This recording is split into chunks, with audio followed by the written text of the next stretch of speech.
ನಮಸ್ಕಾರ ವೀಕ್ಷಕರೇ ರಾಷ್ಟ್ರ ರಾಜಕಾರಣದಲ್ಲಿ ದೊಡ್ಡ ಗದ್ದಲವೇ ಶುರುವಾಗಿದೆ. ಮುಂಗಾರು ಅಧಿವೇಶನ ಶುರುವಾದಾಗಿನಿಂದಲೂ ಇಲ್ಲಿಯವರೆಗೆ ಒಂದೇ ಒಂದು ಕಲಾಪ ಕೂಡ ಸರಿಯಾಗಿ ನಡೆದಿಲ್ಲ. ಈ ನಡುವೆನೆ ಹೊಸ ಬಿಲ್ ಬಂದೇ ಬಿಟ್ಟಿದೆ. ಕೇಂದ್ರದ ಮಹತ್ವದ ನಿರ್ಧಾರಗಳಲ್ಲಿ ಇದು ಕೂಡ ಒಂದು. ಆದ್ರೆ ಆರಂಭದಲ್ಲೇ ಅದಕ್ಕೆ ವಿಘ್ನ ಎದುರಾಗಿದೆ. ಈ ಹೊಸ ಬಿಲ್ ಮೂಲಕವಾಗಿ ವಿಪಕ್ಷಗಳ ಮುಖವಾಡ ಕಳಚಿ ಬಿತ್ತ.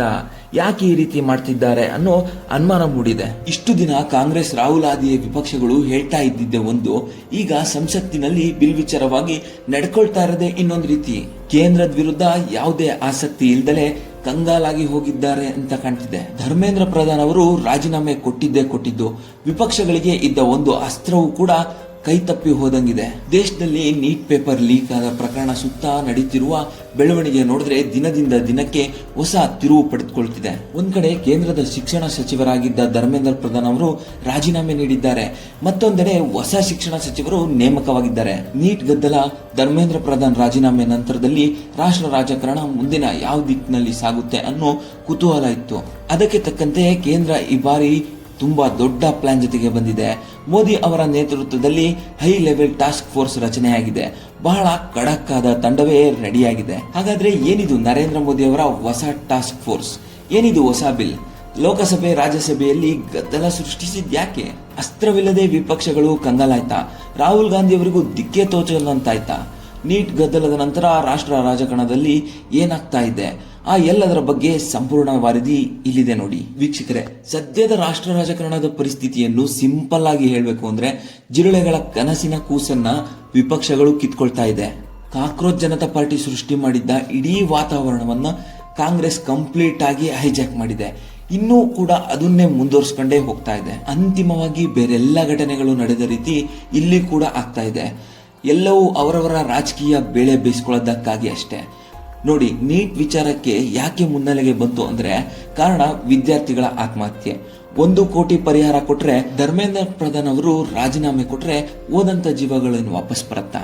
ಆ ವಿದ್ಯಾರ್ಥಿಗಳಿಗೆ ನ್ಯಾಯ ಸಿಗಬೇಕು ಅಂದ್ರೆ ಒಂದೇ ಒಂದು ಮಾರ್ಗ ಇರೋದು, ಮುಂದಿನ ದಿನಗಳಲ್ಲಿ ನ್ಯಾಯಯುತವಾಗಿ ಪರೀಕ್ಷೆ ನಡಿಬೇಕು. ಬೇರೆ ಯಾವ ವಿದ್ಯಾರ್ಥಿಗೂ ಅನ್ಯಾಯ ಆಗಬಾರ್ದು. ವೀಕ್ಷಕರೇ, ಕೇವಲ ನೀಟ್ ಪರೀಕ್ಷೆ ಪತ್ರಿಕೆ ಲೀಕ್ ಆಯ್ತು ಅನ್ನೋ ಕಾರಣಕ್ಕೆ ವಿದ್ಯಾರ್ಥಿಗಳು ಆತ್ಮಹತ್ಯೆ ಮಾಡ್ಕೊಂಡ್ರ? ಅದು ಮಾತ್ರ ಅಲ್ಲ, ನಿನ್ನೆ ಅಷ್ಟೇ ಮತ್ತೋರ್ವ ವಿದ್ಯಾರ್ಥಿನಿ, 19 ವರ್ಷದ ವಿದ್ಯಾರ್ಥಿನಿ ಕಡಿಮೆ ಅಂಕ ಬಂತು ಅಂತ ಖಿನ್ನತೆಗೆ ಒಳಗಾಗಿ ಆತ್ಮಹತ್ಯೆ ಮಾಡಿಕೊಂಡಿದ್ದಾರೆ. ನೀಟ್ ಪ್ರಕರಣಕ್ಕೆ ಹೋರಾಟ ಮಾಡುವಂತವ್ರು, ಪ್ರತಿಭಟಿಸುವಂತವ್ರು ಬಿಜೆಪಿ ಆಗ್ಲಿ ಕಾಂಗ್ರೆಸ್ ಆಗ್ಲಿ, ಯಾರು ಉತ್ತರ ಕೊಡ್ತಾರೆ ಇದಕ್ಕೆ ಏನ್ ಕಾರಣ? ಇದಕ್ಕೇನಾದ್ರೂ ಪರಿಹಾರ ಇದೆಯಾ? ಇದನ್ನು ಯೋಚಿಸಬೇಕಾಗಿರೋ ಸಮಯ ಇದು. ನಾನ್ ಯಾಕೆ ಇಷ್ಟೆಲ್ಲ ಹೇಳ್ತಾ ಇದ್ದೀನಿ ಅಂದ್ರೆ, ಯೋಚನೆ ಮಾಡಿ, ನಮ್ಮ ನಾಯಕರು ಏನ್ ಮಾಡ್ತಿದ್ದಾರೆ, ಇದನ್ನ ರಾಜಕೀಯ ಅಸ್ತ್ರವಾಗಿ ಬಳಸ್ಕೊಳ್ತಾ ಇದ್ದಾರೆ ಅಷ್ಟೇ. ಅವರಿಗೆ ಪರಿಹಾರ ಬೇಕಾಗಿಲ್ಲ, ವಿದ್ಯಾರ್ಥಿಗಳಿಗೆ ನ್ಯಾಯ ಕೊಡಿಸೋದು ಬೇಕಾಗೇ ಇಲ್ಲ. ಅದಕ್ಕೆ ಬೆಸ್ಟ್ ಎಕ್ಸಾಂಪಲ್ ಅಂದ್ರೆ ಸದ್ಯ ಸಂಸತ್ತಿನಲ್ಲಿ ನಡೀತಿರೋ ಗದ್ದಲ. ನೋಡಿ ಏನೇನಾಗ್ತಿದೆ ಅಂತ. ವೀಕ್ಷಕರೇ, ಇಲ್ಲಿವರೆಗೆ ಏನ್ ಹೇಳ್ತಾ ಇದ್ರು ಅಂದ್ರೆ, ಸರ್ಕಾರ ಜವಾಬ್ದಾರಿ ತಗೊಳ್ಬೇಕು, ತಪ್ಪಿತಸ್ಥರ ವಿರುದ್ಧ ಕ್ರಮ ಕೈಗೊಳ್ಬೇಕು, ವಿದ್ಯಾರ್ಥಿಗಳ ಭವಿಷ್ಯ ನಿರ್ಲಕ್ಷ್ಯ ಮಾಡಬಾರದು ಅನ್ನೋ ಒತ್ತಾಯ ಇತ್ತು. ವಿಪಕ್ಷಗಳ ನಾಯಕರು ಮಾತ್ರ ಅಲ್ಲ, ಸರ್ಕಾರದ ವಿರುದ್ಧ ಮಾತನಾಡೋ ಹಲವರು ಕೂಡ ಇದೇ ಪ್ರಶ್ನೆ ಕೇಳ್ತಾ ಇದ್ರು. ಈಗ ಪ್ರಶ್ನೆಗಳಿಗೆ ಸರ್ಕಾರ ಕ್ರಮದ ಮೂಲಕ ಉತ್ತರ ನೀಡಲು ಮುಂದಾಗಿದೆ. ಅಧಿವೇಶನದಲ್ಲಿ ಇದೇ ನೀಟಿಗೆ ಸಂಬಂಧಪಟ್ಟಂತೆ ಹೊಸ ಬಿಲ್ ಅನ್ನು ಮಂಡನೆ ಮಾಡಿದೆ. ವೀಕ್ಷಕರೇ, ಬಿಜೆಪಿ ನೇತೃತ್ವದ ಕೇಂದ್ರದ ನೀಟ್ಗೆ ಸಂಬಂಧಪಟ್ಟಂತೆ ಕೆಲವೊಂದು ವಿಚಾರಗಳಲ್ಲಿ ನಿರ್ಲಕ್ಷ್ಯ ಮಾಡ್ತು ಅನ್ನೋದನ್ನ ನಾವೇ ಟೀಕೆ ಮಾಡ್ತೀವಿ. ಅದೇ ರೀತಿ ಒಂದೊಳ್ಳೆ ಬಿಲ್ ಪಾಸ್ ಮಾಡಬೇಕು ಅಂತ ಅನ್ಕೊಂಡಾಗ ಅದಕ್ಕೆ ಪ್ರಾಮಾಣಿಕ ಪ್ರಯತ್ನ ನಡೆಯುತ್ತಿರುವಾಗ ಅದಕ್ಕೆ ಮೆಚ್ಚುಗೆ ಪಡಿಸಬೇಕಾಗಿರೋದು ಕೂಡ ನಮ್ಮ ಕರ್ತವ್ಯ. ಆದ್ರೆ ಈ ಒಂದು ಪ್ರಾಮಾಣಿಕ ಪ್ರಯತ್ನಕ್ಕೆ ವಿಪಕ್ಷಗಳು ಅಡ್ಡಗಾಲನ ಹಾಕಿದೆ. ಇಷ್ಟು ದಿನ ಯಾವುದೇ ಬೇಡಿಕೆ ಇಡ್ತಾ ಇದ್ರು, ಕೇಂದ್ರ ಅದನ್ನ ಮಾಡೋಕ್ಕೆ ಹೊರಟಾಗ ಅದಕ್ಕೆ ಯಾವುದೇ ರೀತಿಯ ಕಿಮ್ಮತ್ತು ನೀಡ್ತಾ ಇರಲಿಲ್ಲ.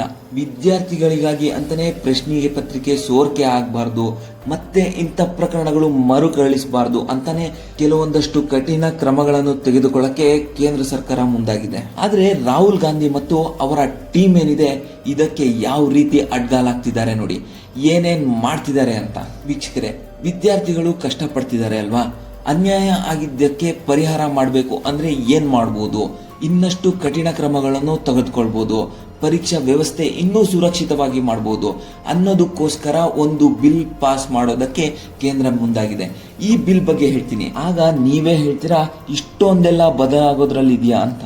ವೀಕ್ಷಕರೇ, ಜುಲೈ 27ನೇ ತಾರೀಕು ಪಬ್ಲಿಕ್ ಎಕ್ಸಾಮಿನೇಷನ್ ಅಮೆಂಡ್ಮೆಂಟ್ ಬಿಲ್ 2026 ಲೋಕಸಭೆಯಲ್ಲಿ ಮಂಡಿಸಲಾಯಿತು. ಈ ಮಸೂದೆಯ ಉದ್ದೇಶ ಪರೀಕ್ಷಾ ಅಕ್ರಮಗಳ ವಿರುದ್ಧ ಕಠಿಣ ಕ್ರಮಗೊಳಿಸುವುದು ವೀಕ್ಷಕರೇ.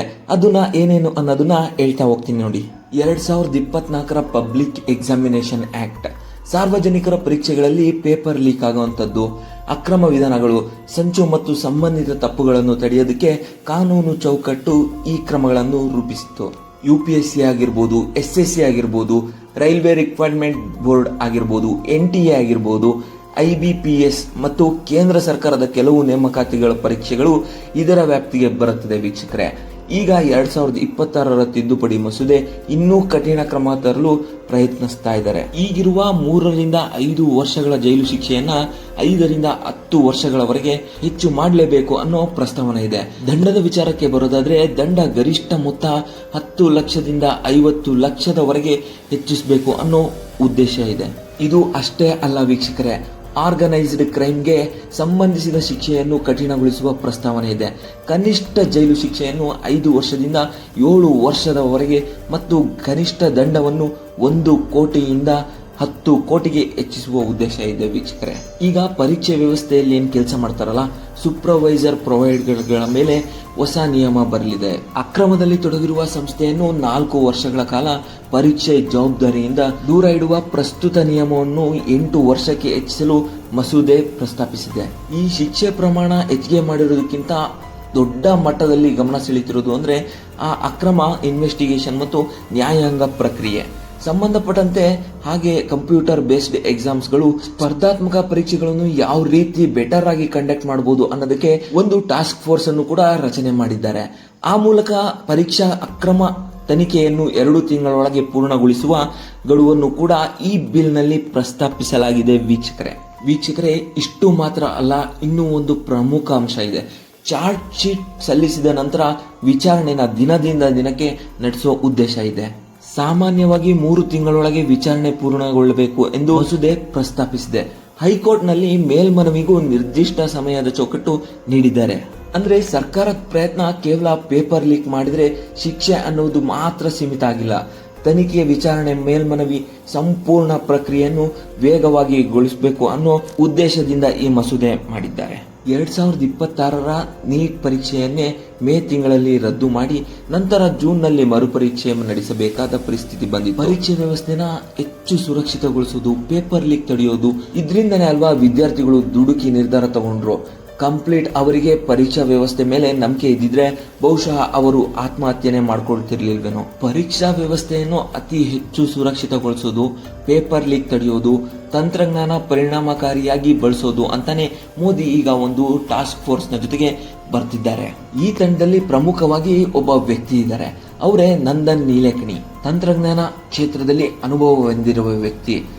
ಇನ್ಫೋಸಿಸ್ ಕೋ ಫೌಂಡರ್ ಆಗಿರುವ ನಂದನ್ ನೀಲೇಕಣಿ ಅವರು ಆಧಾರ್ ವ್ಯವಸ್ಥೆ ರೂಪುಗೊಳಿಸುವಿಕೆಯಲ್ಲಿ ಪ್ರಮುಖ ಪಾತ್ರ ವಹಿಸಿದ್ರು. ನಂದನ್ ನೀಲೇಕಣಿ ಉದ್ಯಮಿಯಾಗಿದ್ರು, ರಾಜಕೀಯದ ನಂಟು ಇತ್ತು. ಕಾಂಗ್ರೆಸ್ನಿಂದ ಚುನಾವಣೆಗೂ ಸ್ಪರ್ಧೆ ಮಾಡಿದ್ರು. ಈಗ ಮೋದಿ ಬಳಗ ಸೇರ್ಕೊಂಡ್ರು ಅಂತೆಲ್ಲ ಒಂದಿಷ್ಟು ಮಾತುಗಳಿದೆ. ಆದ್ರೆ ರಾಜಕೀಯಕ್ಕೂ ಈ ಟಾಸ್ಕ್ ಫೋರ್ಸ್ಗೂ ಆಯ್ಕೆ ಮಾಡಿರೋದಕ್ಕೆ ಇದಕ್ಕೂ ಯಾವುದೇ ಸಂಬಂಧ ಇಲ್ಲ. ಇಸ್ರೋದ ಮಾಜಿ ಚೇರ್ಮನ್ ಸೋಮನಾಥ್ ಅವರು ಕೂಡ ಈ ಟೀಮ್ ನಲ್ಲಿದ್ರು. ಒಂದೊಳ್ಳೆ ಟೀಮ್ ರೆಡಿಯಾಗಿದೆ. ಪರೀಕ್ಷೆ ವ್ಯವಸ್ಥೆಯಲ್ಲಿ ತಂತ್ರಜ್ಞಾನವನ್ನು ಬಳಸಿಕೊಂಡು ಪೇಪರ್ ಲೀಕ್ ತಡೆಯೋಕೆ ಸಾಧ್ಯ ಇದೆ. ಈ ರೀತಿಯಾಗಿ ಕೇಂದ್ರ ಸಜ್ಜಾಗಿದೆ. ವಿಪಕ್ಷಗಳು ಮಾತ್ರ ಯಾವುದಕ್ಕೆ ಬಿಡ್ತಾ ಇಲ್ಲ. ಮುಂಗಾರು ಅಧಿವೇಶನ ಆರಂಭ ಆದಾಗಿನಿಂದಲೂ ಒಂದು ದಿನವೂ ಕಲಾಪ ಸರಿಯಾಗಿ ನಡೆದಿಲ್ಲ. ಪ್ರತಿಪಕ್ಷ ಸರ್ಕಾರವನ್ನು ತರಾಟೆಗೆ ತೆಗೆದುಕೊಂಡು ಪ್ರಶ್ನೆ ಮಾಡುವ ಬದಲು ಪ್ರತಿದಿನ ಗಲಾಟೆ ದುಂಬಿ ಮಾಡ್ತಾನೆ ಇದ್ದಾರೆ. ಈ ನೀಟ್ ವಿಚಾರವನ್ನು ಇಟ್ಕೊಂಡು INDIA ಒಕ್ಕೂಟ ಬಹಳ ದೊಡ್ಡ ಪ್ಲಾನ್ ಅನ್ನು ರೂಪಿಸಿದೆ. ಮುಂದಿನ ಎಲೆಕ್ಷನ್ಗೆ ಭರ್ಜರಿ ತಯಾರಿ ಕೂಡ ಮಾಡ್ಕೊಳ್ತಿದೆ. ನೀಟ್ ಗದ್ದಲವನ್ನು ಇಟ್ಕೊಂಡು ಮೋದಿ ನೇತೃತ್ವದ ಬಿಜೆಪಿಯನ್ನು ಬಗ್ಗು ಬಡಿಬೇಕು ಅಂತ, ಈ ಬಾರಿ ಅಧಿಕಾರಕ್ಕೆ ಬರಲೇಬೇಕು ಅಂತ ನೀಟಾಗಿ ಪ್ಲಾನ್ ರೂಪಿಸಿದೆ. ಅವರಿಗೆ ವಿದ್ಯಾರ್ಥಿಗಳಿಗೆ ನ್ಯಾಯ ಕೊಡಿಸೋದು ಮುಖ್ಯ ಅಲ್ಲ. ಅಷ್ಟಿದ್ದರೆ ಶಾಂತಿಯುತ ಪ್ರತಿಭಟನೆ ಅನುವು ಮಾಡಿಕೊಡುತ್ತಿದ್ರು. ಹಿಂಸಾಚಾರ ನಡೆದಾಗ ಅದನ್ನ ಸಮರ್ಥಿಸಿಕೊಳ್ತಾ ಇರಲಿಲ್ಲ. ಈಗಲೂ ಕೂಡ ಅದೇ ರೀತಿ ಮಾಡ್ತಾ ಇದ್ದಾರೆ. ಪರೀಕ್ಷೆ ಪತ್ರಿಕೆ ಸೋರಿಕೆ ಮಾಡುವ ತಪ್ಪಿತಸ್ಥರಿಗೆ ಕಠಿಣ ಶಿಕ್ಷೆ ಖಾತ್ರಿಪಡಿಸುವ ಬಿಲ್ ಒಂದನ್ನು ಪಾಸ್ ಮಾಡೋದಕ್ಕೆ ಕೇಂದ್ರ ಪ್ರಯತ್ನ ಪಡ್ತಾನೆ ಇದೆ. ವಿಪಕ್ಷಗಳು ಅದಕ್ಕೆ ಯಾವುದೇ ಬೆಲೆಯನ್ನು ನೀಡ್ತಾ ಇಲ್ಲ. ಅವರು ಮುಖ್ಯ ಗುರಿ ಬಿಜೆಪಿಯ ವಿರುದ್ಧ ಜನ ವಿರೋಧಿ ಅಲೆಗಳನ್ನು ಸೃಷ್ಟಿ ಮಾಡೋದು ಅಷ್ಟೇ. ಧರ್ಮೇಂದ್ರ ಪ್ರಧಾನ್ ರಾಜೀನಾಮೆ ಕೊಟ್ಟಿದ್ದಾರೆ. ಈಗ ಅವ್ರ ಹತ್ರ ಯಾವ ಅಸ್ತ್ರನೂ ಇಲ್ಲ. ಕೇಂದ್ರ ಸರ್ಕಾರ ಏನ್ ಮಾಡ್ತಾ ಇಲ್ಲ, ಕಣ್ಮುಚ್ಕೊಂಡು ಕುಳಿತಿದೆ ಅನ್ನೋ ರೀತಿ ಬಿಂಬಿಸ್ತಾ ಇದ್ದಾರೆ. ಅದೇ ವಿಪಕ್ಷಗಳ ಪ್ಲಾನ್ ಕೂಡ. ಆದ್ರೆ ಜನ ಎಲ್ಲವನ್ನು ಗಮನಿಸ್ತಾ ಇದ್ದಾರೆ. ವಿಪಕ್ಷ ನಾಯಕನಾಗಿ ರಾಹುಲ್ ಅವರಿಗೆ ಒಂದೊಳ್ಳೆ ಅವಕಾಶ ಇದೆ. ಅಧಿವೇಶನದಲ್ಲಿ ಮಾತನಾಡೋದಕ್ಕೆ ವಿಪಕ್ಷ ನಾಯಕನಿಗೆ ಮೊದಲು ಅವಕಾಶ ಸಿಗುತ್ತೆ. ಹೆಚ್ಚು ಹೊತ್ತು ಮಾತನಾಡೋದು ಕೂಡ ಅವರಿಗೆ ಅವಕಾಶ ಸಿಗುತ್ತೆ. ರಾಹುಲ್ ಅವರಿಗೆ ಕೂಗಾಡಿ ಚೀರಾಡಿ ಅಧಿವೇಶನವನ್ನು ತಿರಸ್ಕರಿಸುವ ಬದಲು, ಸಂಸತ್ತಿನಲ್ಲಿ ಗದ್ದಲ ಎಬ್ಬಿಸುವ ಬದಲು, ಇದೇ ಜಾಗದಲ್ಲಿ ವಿದ್ಯಾರ್ಥಿಗಳ ಬಗ್ಗೆ ಆ ಬಿಲ್ ನಲ್ಲಿ ಯಾವ ರೀತಿ ಇನ್ನಷ್ಟು ಒಳ್ಳೆಯ ವಿಚಾರಗಳನ್ನು ಸೇರಿಸಬಹುದು, ನೀಟ್ ನಲ್ಲಿ ಕೇಂದ್ರ ಯಾವ ರೀತಿ ನಿರ್ಲಕ್ಷ್ಯ ಮಾಡ್ತು ಅಂತ ಪುಟಗಟ್ಟಲೆ ಭಾಷಣ ಮಾಡಿದ್ರೆ ಸೀನ್ ಯಾವ ರೀತಿ ಇರ್ತಿತ್ತು. ರಾಹುಲ್ ಗಾಂಧಿ ಅವರ ಸಂಸತ್ ಭಾಷಣ ಲಕ್ಷ ವ್ಯೂಸ್ ಪಡೆದುಕೊಳ್ತಿತ್ತು. ಅವರ ಮಾತುಗಾರಿಕೆ, ವಿದ್ಯಾರ್ಥಿಗಳ ಮೇಲಿನ ಕಾಳಜಿ ಬಗ್ಗೆ ಅವರ ಮೇಲೆ ಇನ್ನಷ್ಟು ಸದ್ಭಾವನೆ ಬರ್ತಿತ್ತು. ಮುಂದಿನ ಚುನಾವಣೆಯಲ್ಲಿ ಯುವ ಮತದಾರರ ಮತಗಳನ್ನು ಕೂಡ ಸೆಳಿಬಹುದಿತ್ತು. ಆದ್ರೆ ಈ ರೀತಿ ಮಾಡ್ತಾ ಇಲ್ಲ.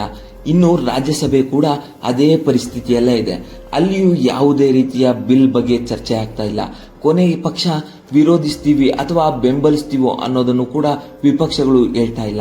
ಎರಡೂ ಸದನದಲ್ಲೂ ಅಧಿವೇಶನದ ಆರಂಭ ಆದಾಗಿನಿಂದಲೂ ಕಲಾಪ ಪದೇ ಮುಂದೆ ಹೋಗ್ತಾನೆ ಇದೆ. ಕಾಲಹರಣ ಆಗ್ತಾನೆ ಇದೆ. ಜನಗಳ ತೆರಿಗೆ ದುಡ್ಡು ವ್ಯರ್ಥ ಆಗ್ತಾನೆ ಇದೆ. ಕೇಂದ್ರ ಹಾಗೂ ವಿಪಕ್ಷಗಳ ನಡುವೆ ನಡೀತಿರುವ ಈ ಫೈಟ್ ಬಗ್ಗೆ ನಿಮಗೆ ಏನನ್ಸುತ್ತೆ ಅಂತ ಕಮೆಂಟ್ ಮಾಡಿ.